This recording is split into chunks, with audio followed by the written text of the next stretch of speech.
Hi, and welcome to this episode of Sports Bets for Free. My name is Scott Jenkins, your host, just a local sports bettor here in Phoenix, Arizona. And hopefully today with our picks and your picks, it'll be another profitable day for you. Major League Baseball, September 7th. Slate, just a reminder, 4 teams we fade or follow: Cubs, Dodgers, Royals, and Blue Jays. Very small slate today, and we've only got 2 games, and it's going to be the first game and the second to the last game today. So first game for us is going to be Dodgers, Marlins. Dodgers have been embarrassed the first 2 games of this series, and ever since they got their clocks cleaned in a 4-game set, losing 3 out of 4 to the Braves, they've lost 5 out of their last 6 after winning 24, 25 games in August. To be really honest, it's pretty simple. Number one, Lance Lynn's got shelled the last 3 times out. Kershaw didn't look good the last time out. Bobby Miller pitched a gem in the 1 game that they won. Urias got shelled, and now he's out for domestic battery charges. And during that whole stretch, Mookie and Freddie are not hitting. And when Mookie and Freddie do not hit, this team does not seem to win. And they really struggle to score runs as the rest of that lineup, is either Max Muncy, who hits home runs, as he's got over 30 for the season, but can't hit 200. You got Jason Hayward, Kiki Hernandez, David Peralta. All these guys are singles hitters. The same thing with Will Smith. I don't know where his power numbers have gone, but the only place I can find him is in the toilet as of late. They've misused Rosario. He was hot when they first got him, and now they so sparingly use him he can't seem to get a rhythm. Like I said, I don't know what's going on, and yet Rojas continues to play shortstop every damn day. So, Outman, I think, has been solid for this season, but Outman's not going to be your 25 home run guy. I understand the amount of injuries this team has faced and everything going on is tremendous. Obviously, J.D. Martinez, I think, being out definitely hurts this team. I don't understand the Colton Wong pickup, as he was useless. Why do you think he was available on waivers?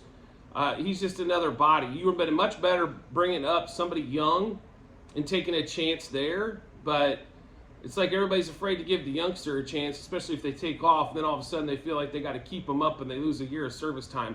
I'm really disappointed in this Dodgers team. I thought they were playing a little bit above their skis in August, but not this bad. This is to the point, and then they pull. I understand pulling pitchers when they're getting shelled. They didn't pull Lynn, though, when he was giving up bombs and couldn't throw a damn strike. But we're down now a bunch of runs, so we're going to pull Mookie and Freddie. I'm like, I understand, they need to save him as long as they possibly can. But once in a great while, I would like sports figures to remind themselves they do get paid by these books, and the books get paid by sports bettors. Is how they make money. So by pulling these guys, they're not doing any of them any favors and can sour them off. I'm sorry to get on my little 3+ minute rant here this morning, but this Dodgers team has done between the Dodgers and the Blue Jays, I don't know who is pissing me off more as of late. But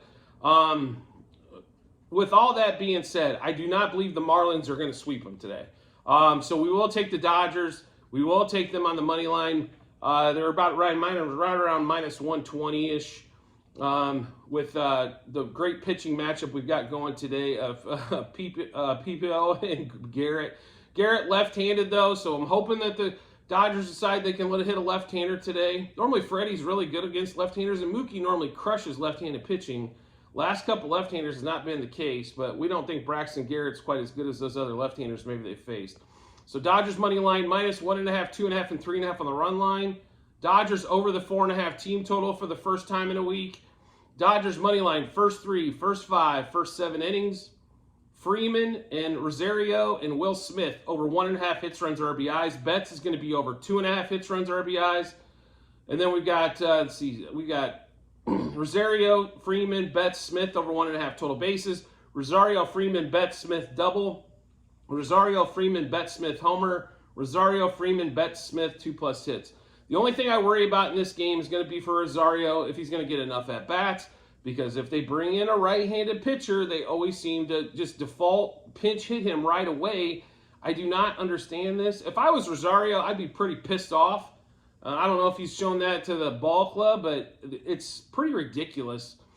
I understand the guy's had a down year, but this guy is a solid hitter, and he has been. He's got doubles power. He's not normally a home run guy, but he does have tremendous doubles power. I bet he's almost wishing he was back with the Guardians. As sorry as that to say, is they're out of a playoff spot, but it just feels like total misusement. Not only that, like give Rojas a couple days off, if anything else, and let the guy try to get a little bit of consistency in at the plate and playing in the field. But they haven't done that so far. I don't know why. I'm still puzzled why you even make that trade. I mean, otherwise, just like if you don't want Rosario, just designate Syndergaard for assignment at that point. So on that one, we'll run through that Dodgers Marlins game for you one more time. Dodgers money line -1.5, 2.5, 3.5 on the run line. Dodgers over the 4.5 team total. Dodgers money line first 3, first 5, first 7 innings.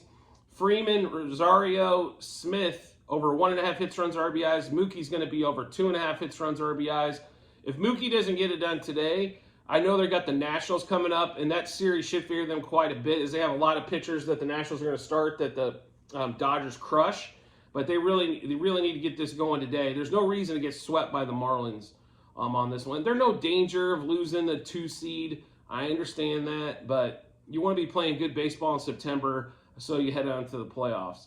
And then we've got Mookie Betts, Freddie Freeman, Rosario, and Will Smith over 1.5 total bases. Rosario, Freeman, Betts, and Smith to double. Rosario, Freeman, Betts, Smith to home run. Rosario, Freeman, and Betts and Smith to get 2+ hits. Last game of the day for us is going to be Cubs Diamondbacks. Cubs on a little bit of a heater.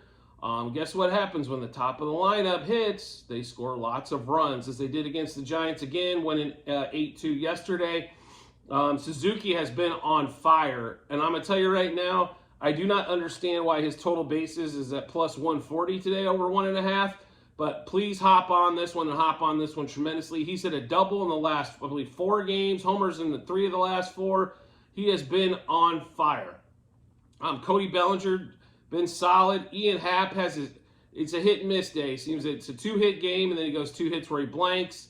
And then we've got Candelario, who's been a little bit, he was hot when they first got him. He's been a little hit and miss lately on there. But Swanson, I'm not, good defensively, but he should be hitting the 7 hole. Nico Horner's been a good 1-2 hitter. I don't understand Tauschman at the top of the lineup. I don't understand Morel with all that power at the top of the lineup. I don't understand why Madrigal's not up there at the top of the lineup, to be honest with you, on that one there. But we are going to take Cubs today.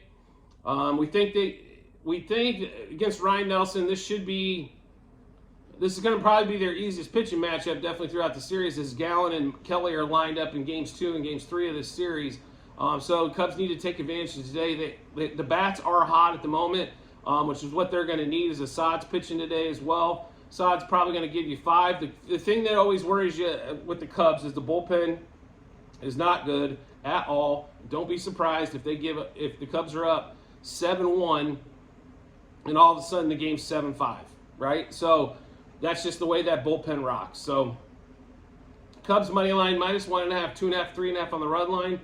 For some reason, the Cubs are over 4.5 team total again, especially with Nelson pitching and that D-backs bullpen. If you think the Cubs one is bad, go look at that D-backs bullpen. It's even worse. So I'm shocked at the 4.5 team total. Cubs D-backs over 1/2 a run first inning. Cubs -1/2, first 3, first 5, first 7 innings. Ryan Nelson over 2.5 earned runs. They're going to have to get it early, as he normally doesn't go much past 5 if he gets to 5. Bellinger, Happ, Candelario, and Suzuki all over 1.5 hits, runs, RBIs. Bellinger, Happ, Suzuki over 1.5 total bases. Candelario over 1/2 a total base. Bellinger, Happ, Candelario, Suzuki to double. Bellinger, Happ, Candelario, Suzuki to homer. Bellinger, Happ, Candelario, Suzuki 2+ hits. I think we're really going on the edge there for Candelario for 2+ hits. But I'm hoping he doesn't have one of those 3 strikeout games today on that one. We'll see what happens on that going against Nelson. But like I said, he's going to get some at-bats, I think, versus the back end of that bullpen. He could be lifted today as well. So if he does, we're going to look out for Madrigal today on that one. So just a heads up, make sure you do check out the Google sheet in the comments section to see if there's any updated plays on that one. We'll run through the Cubs game one more time. Cubs money line -1.5, 2.5, 3.5 on the run line today against the Diamondbacks. Cubs over 4.5 team total. Cubs D-backs over a half a run first inning. Cubs minus a half, first 3, first 5, first 7 innings. Nelson over 2.5 earned runs. Bellinger, Happ, Candelario, Suzuki over 1.5 home hits, runs, RBIs. Bellinger, Happ, Candelario, and Suzuki over total bases. Everybody's going to be 1.5 except for Candelario. He's going to be over a half a total base. Bellinger, Happ, Candelario, Suzuki to double. Bellinger, Happ, Candelario, Suzuki to homer. Bellinger, Happ, Candelario, Suzuki for 2+ hits. So do make sure, like I mentioned before, you check out the comment section on this one to make sure you get all the units we played. You can look at the disaster that was yesterday. We're still going to be up plus 5,000 units for the season, but I'm not going to sugarcoat it. Yesterday was an absolute disaster with the Dodgers losing. Somehow the Blue Jays lost to the A's. The Cubs were their only game. We beat up that game pretty good on that Cubs game. I will say that, but it's been, I mean, it was pretty, because we had a couple doubles yesterday. We had a homer. So we definitely, made some inroads there. But, yeah, yesterday was not pretty. And then, of course, the one day we don't fade Jordan Lyles, guess what happens, right? Jordan Lyles comes back and bites us in the ass. He pitched well early. Then all of a sudden, here you go, and they lose to the White Sox. And they made Toussaint look like an all-star. Bobby Witt's been a little bit of a struggle as of been late. I just think Bobby's getting tired towards the end of the season. MJ Melendez, he hit first instead of hitting like fourth. There was no Miguel Garcia, no Perez. I know it was a rest game. I understand that. Those happen. So we just gotta, I didn't think they were gonna rest them all then with a day off, to be really honest, to give them 2 days off. I don't know when baseball players all of a sudden needed like they had a standard weekend or week off during the season. I don't remember that at all, but I've only been watching baseball for 40 years or so. So that could be the reason why, but we live and we learn and we move on to today. So like I said, make sure you check out the comment section. The link to the Google Sheet will be there. Check out all our units, what book we place those at, what we've done all season long. I will tell you, when you're looking at the Google Sheet, there are 4 sheets. Sheet 1 is last year for football. Sheet 2 is baseball this year. Sheet 3 is football this year. And sheet 4 is basketball. We got a few props or long-term win totals that we've already played. Obviously, it is opening night of the NFL, which is a huge one. We do have quite a few plays on that particular one. That gives you a good reason to subscribe and get notifications to the channel when we do drop the bets that we've placed. So make sure that you check those out when you get an opportunity. There's a lot of football going on right now. It's like this is the sports degenerate Christmas almost this week, with NFL football in full swing week 1, college football week 2, baseball still going strong. There's English Premier League this week, so make sure you subscribe to the channel. You'll get all of our best bets as well. Also, we do a lot of player props that we put out as they become available. So make sure you check those out. Those will be in those little 15 to minute long shorts to kind of save you on some time and get you a lot of knowledge. I do want to appreciate everybody's support for the show, and I look forward to seeing you on the next episode.